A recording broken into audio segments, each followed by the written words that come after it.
Bom, torcedor vascaíno, vambora para mais um vídeo, mais um Acorda Vascão, aqui no nosso canal do Gigante Vasco. O primeiro vídeo dessa quarta-feira, dia 5 de fevereiro, dia de Vasco da Gama e Fluminense. Meu amigo, hoje às 21h30, mais conhecido como às 9h30 da noite, na Arena, no estádio Mané Garrincha, Vasco e Fluminense se enfrentarão pela 8ª rodada de Campeonato Carioca. Um jogo decisivo para o Vasco. Uma vitória hoje pode colocar o Vasco na liderança do Campeonato Carioca e praticamente assegurar a vaga do Vasco da Gama nas fases finais da competição.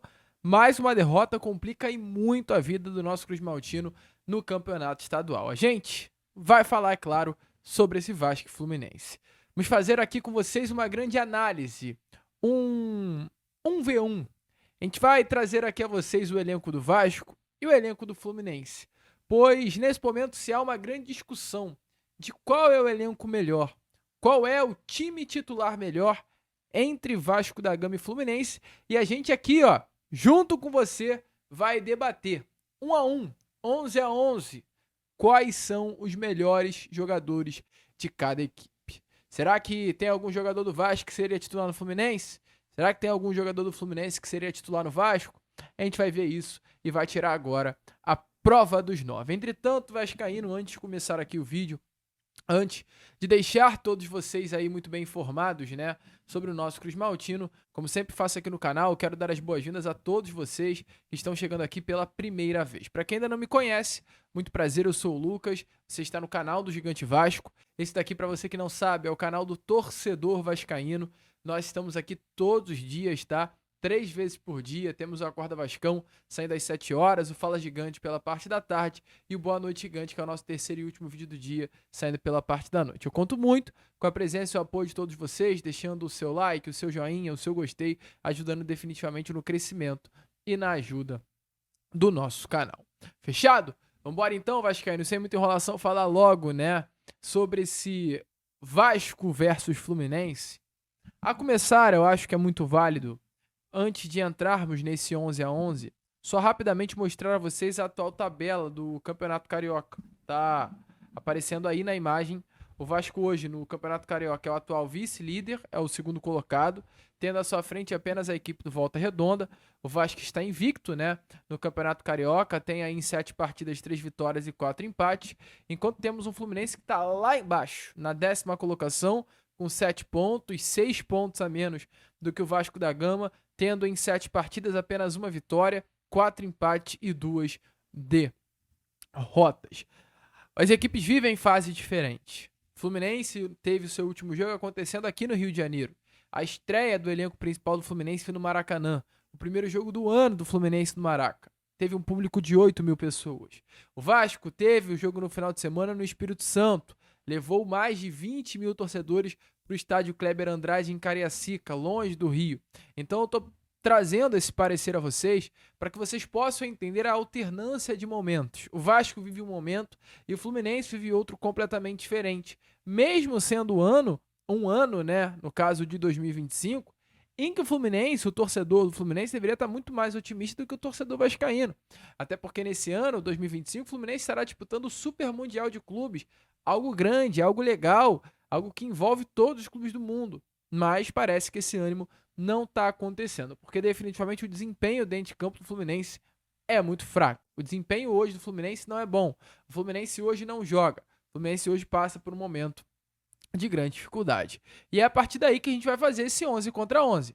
Porque a gente vê um Vasco, creio que numa expectativa grande para esse ano de 2025, uma torcida esperançosa para conquistas, e a gente vê um Fluminense que entra em um ano de 2025 após uma quase queda na Série B do Campeonato para a Série B do Campeonato Brasileiro, não consegue enxergar muitas mudanças para essa atual temporada. E a gente começa, é claro, nessa disputa falando sobre o gol. Se no Vasco temos um grande goleiro, que é o Léo Jardim, é importante lembrar que o Fluminense também tem um grande goleiro, né? Que é o Fábio. Goleiros de gerações completamente diferentes. A gente está falando de um Fábio que já até vestiu, né, a camisa do nosso Vasco da Gama, um goleiro ali que foi protagonista durante toda a década passada, no caso de 2010 até 2019, e chegou a ser protagonista também durante a primeira década desse século, entre ali o ano de 2000 ao ano de 2009, agarrando pelo Cruzeiro. E a gente está falando de um Léo Jardim, que é um goleiro jovem, de 29 anos e que tem um futuro gigante pela frente, mas um presente muito vencedor desde então. Um goleiro que na temporada passada, diante de bons jogos, conseguiu uma vaguinha na seleção brasileira. O Fábio já não consegue mais essas convocações. Então, assim, primeiro duelo, a primeira escolha desse Vasco Fluminense, para mim já é uma grande pancada. A gente está falando de um Fábio que com 44 anos de idade tá vivendo um momento absurdamente bom e tá salvando o Fluminense de vários jogos. Mas eu acho que para hoje, eu tô falando de momento, eu tô falando do dia 5 de fevereiro. Talvez se a gente estivesse falando do final de 2023, que foi o ano em que o Fluminense conquistou a Libertadores, eu poderia nesse vídeo estar falando do Fábio. Mas eu acho que para hoje, nesse momento, o Léo Jardim é um goleiro mais importante do que o Fábio. É melhor tecnicamente do Fábio hoje e ainda tem um percentual de crescimento gigantesco. O Léo Jardim tem tudo para se tornar um dos melhores goleiros em breve do nosso futebol. É só o nosso Vasco da Gama de fato cooperar, né? Mas entre Fábio, e Léo Jardim, meu primeiro voto, meu primeiro ponto vai para o goleiro Cruz Maltino. Agora, a gente vai para o miolo de zaga. O Vasco ele vai entrar em campo hoje, muito provavelmente, tá? Com uma escalação composta por João Vitor e Lucas Oliveira, enquanto o Fluminense deve entrar com uma escalação de dupla de zaga formada por Thiago Silva e Ignacio. Eu acho que aqui vai ser meio a meio, tá? Thiago Silva ele seria titular no Vasco da Gama fácil. Thiago Silva não apenas no Vasco, como em vários clubes do futebol brasileiro, que se não todos seria titular absoluto. Então o Thiago Silva é um dos nomes dessa zaga. E ao lado do Thiago Silva eu colocaria o João Vitor, um zagueiro alto, forte, rápido, que é titular absoluto do sistema defensivo do Vasco, e creio que também se estivesse no Fluminense seria titular da zaga do rival. Então aí, temos até o momento Léo Jardim no gol, João Vitor e Thiago Silva compondo a dupla de zaga. 2-1 para o Vasco da Gama. Na lateral direita e na lateral esquerda, eu acho que é perda de tempo. A gente está falando hoje de um lateral direito que, na minha opinião, é um dos melhores do futebol brasileiro. Paulo Henrique hoje joga um futebol muito bonito, um futebol muito vistoso, e um futebol que pode o credenciar a uma vaguinha na seleção brasileira, em breve uma convocação. A gente está falando de um Lucas Piton que já não joga bem hoje, como há muito tempo, né? Um lateral esquerdo que é sempre muito regular. A gente pode não ter um Lucas Piton sempre 10, mas dificilmente a gente terá um Lucas Piton 5. A gente vai ter um 7, às vezes um 6, às vezes um 8, que pode chegar a um 8,5. Mas é um lateral muito regular e essa regularidade do Piton é definitivamente algo impressionante. A gente está falando de Lucas Piton comparado a Gabriel Fuentes, que é um uruguaio que, assim, pouco jogou no Fluminense, né? Era titular na última temporada e está começando a engrenar agora. E de um Guga, que com todo o respeito do mundo, nem senta da mesa para conversar com o Paulo Henrique. Então, de 5 jogadores que já analisamos aqui posição a posição, 4 são do Vasco. Agora a gente vai talvez para o setor mais difícil. O Vasco ele joga numa espécie de 4-3-2-1 e já o Fluminense ele joga numa espécie de 4-3-3, tendo 2 pontas mais abertos, mas que também fecham um pouquinho no meio campo, ou até um 4-2-3-1, né? O Vasco joga num 4-3-2-1 e o Fluminense joga num 4-2-3-1. E aí fica um pouquinho mais complicado de fazer essa comparação, mas vamos fazer assim, ó. Vamos botar o Bernal e o Hércules, que são os 2 volantes fixos do Fluminense, mas comparados com Tietê e Jair, que são mais esses 2 volantes posicionais, né? Eu quero primeiro falar sobre o Bernal junto com o Jair, talvez, que são mais jogadores de embate, né? Mais jogadores aí de marcação. Jair e Bernal, com todo o respeito do mundo ao Bernal, mas o Jair é um jogador bizarro. O Jair é um jogador bizarro. Eu acho que tá muito parelho essa decisão. O Bernal, não vou ficar mentindo, conheço pouco dele. Pelos jogos que eu vi também, é um bom jogador. Ele entra num jogo do Fluminense da temporada passada e decide, salvo engano, uma partida muito complicada. Ele faz um gol pela ponta esquerda do campo. Mas é um jogador que também não tem a confiança dos torcedores do Fluminense. A gente está falando de um Jair que tem a confiança dos jogadores do Vasco da Gama. Talvez essa confiança no Bernal que ainda não tenha acontecido é pelo fato de ele ser um jogador muito novo, né? Bernal é um atleta de apenas 21 anos de idade, uruguaio, que chegou ao Brasil na temporada passada. Então, assim, é um jogador que não tá pronto. O Jair já é um jogador pronto. E talvez se o Jair estivesse no Fluminense, o Jair seria titular da posição. Então não tem o que fazer. Eu tenho que votar em quem para mim tá mais pronto. E esse nome é o Jair. Em comparação do Hércules e do Tietê, eu vou no Hércules. O Hércules foi um jogador que na temporada passada pelo Fortaleza jogou muita bola, assim como também já vem jogando há muito tempo, tá? O Hércules sempre foi uma promessa, o Hércules chegou a aparecer no radar do Vasco da Gama em alguns momentos, mas o Vasco nunca conseguiu fechar. O Fluminense pagou uma baba aí, né, uma grana caríssima pelo Hércules, e ele tem tudo pra despontar, cara. O Hércules é um cracaço de bola.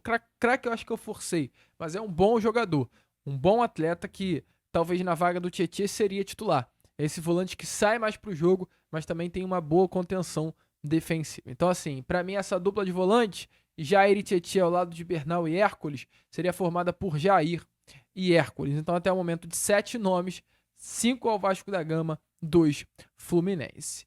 Com relação a... Eu vou comparar um trio de meio de campo com um trio do Vasco. Trio do Fluminense e trio do Vasco. Vou comparar o Arias, o Canobi e o Serna com Paulinho, Alex Teixeira e, e Felipe Coutinho. Coutinho eu vou comparar com o Arias. Canóbio, que talvez seja um meio um pouco mais recuado, eu vou comparar com o Paulinho, um atacante um pouco mais recuado. E o Serna, tá? Eu vou comparar com o... Vou comparar com o Alex Teixeira, que é mais jogador, esse de meia que chega mais ao ataque. Vamos primeiro por partes? Vamos primeiro falar de Serna e Alex Teixeira? Difícil, tá?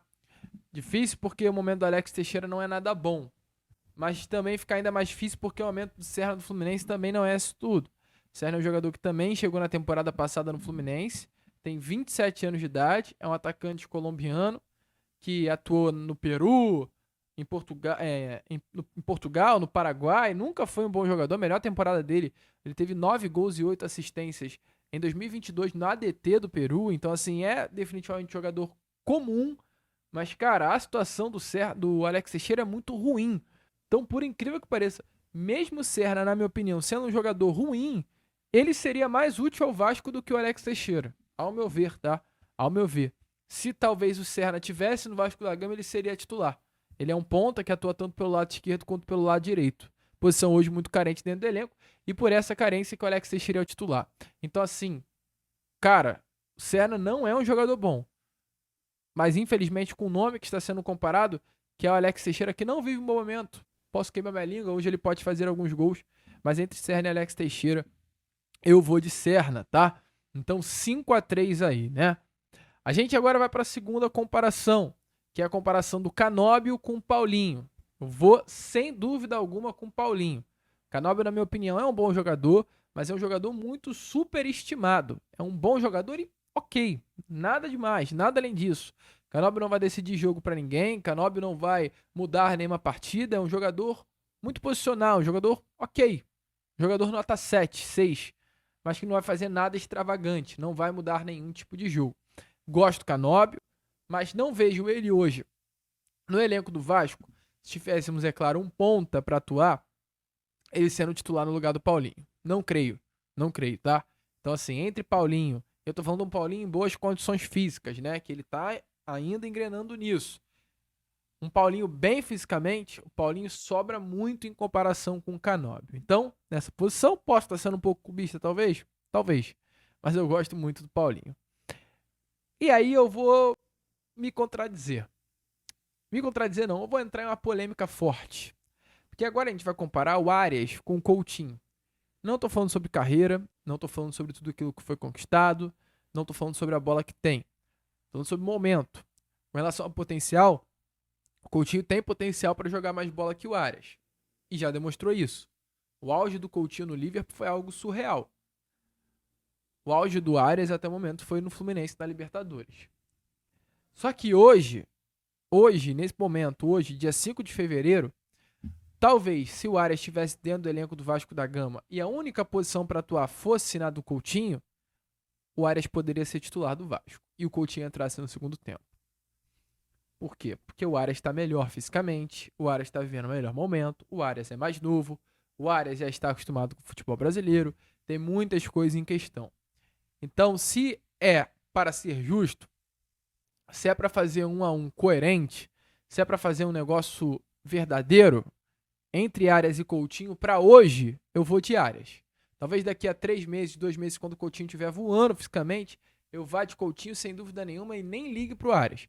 Mas hoje, nesse momento, eu iria muito em voo de John Arias. E para fechar, a última posição, que é o do atacante, é o do camisa 9. A expectativa é que hoje, dentro de campo, entre Germancano. Então teremos a comparação de Verratti e Germancano. Dois jogadores muito identificados com o vascaíno. O Verratti pelo presente e o Germancano por um passado, que poderia ter construído por aqui, mas acabou preferindo construir por lá. Eu já tenho a minha decisão, independente do que eu vou ver agora.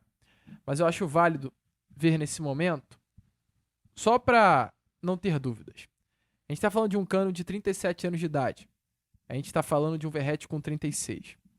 A gente está falando de um Cano que na temporada passada teve 7 gols e 2 assistências.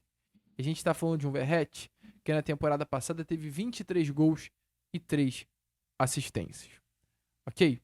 O ano de 2022 do Cano e o ano de 2023 do Cano foi assustador. O Cano ele marca no Fluminense em 22 44 gols e em 23 no Fluminense 40 gols. Foi definitivamente assustador o ano de Germancano no Fluminense. Mas hoje, nesse momento, após uma lesão que o Cano sofreu na última temporada e o afastou dos gramados. Hoje, o Cano, que tem até números interessantes pelo Fluminense, são 3 gols em 4 partidas. A gente está falando de um Verratti que tem 5 gols em 4 jogos no Vasco. Então, para hoje, dia 5 de fevereiro, é Pablo Verratti na cabeça, sem dúvida alguma. Sem dúvida. Pela liderança que tem no Vasco, pelo desempenho técnico, pela participação em gols, por tudo, é Pablo Verratti. Com a bola no pé, eu acho que o Cano é um pouco melhor até que o atacante do Vasco da Gama. Mas de área, presença, faro de gol, eu acho que o Verratti tem um pouquinho mais. Então, se tivesse que escolher hoje, no empapá, para vestir a camisa do Vasco, Cano ou Verratti, eu iria de Verratti. Você concorda? Deixe a sua opinião nos comentários. Então, passando por essa seleção de Vasco e Fluminense, como fica? No gol, Léo Jardim. Na zaga, Thiago Silva e João Vitor. Nas laterais, Paulo Henrique e Lucas Piton. Meio campo, composto por uma dupla de volante de Hércules e Jair. Um trio ofensivo, né? Uma formação seria 4-2-3-1. Um trio ofensivo composto por John Arias, Serna e Paulinho. E no ataque, Pablo Verratti. Ou seja, de 11 jogadores, 4 do Fluminense. John Arias, Serna, Hércules e Thiago Silva. E os outros 7 pertencendo ao Vasco da Gama. Quem ficou de fora da seleção do Vasco? No caso, o zagueiro Lucas Oliveira, o volante Tietê, o meio-campo Felipe Coutinho e o atacante Alex Teixeira. Concorda? Deixe a sua opinião nos comentários e monte a sua seleção também. Venha participar aí desse Acorda Vascão, venha participar desse vídeo super legal, super interessante, colocando aqui embaixo para você qual seria a sua escalação. Fechou? A gente vai ficando por aqui. Esse foi o nosso Acorda Vascão, né? O primeiro vídeo aí dessa quarta-feira. Entretanto, um vídeo que você pode assistir de fato atemporal. Vamos que vamos, vascaíno. Se inscrevam, compartilhem e, como nós sempre falamos aqui, saudações vascaína.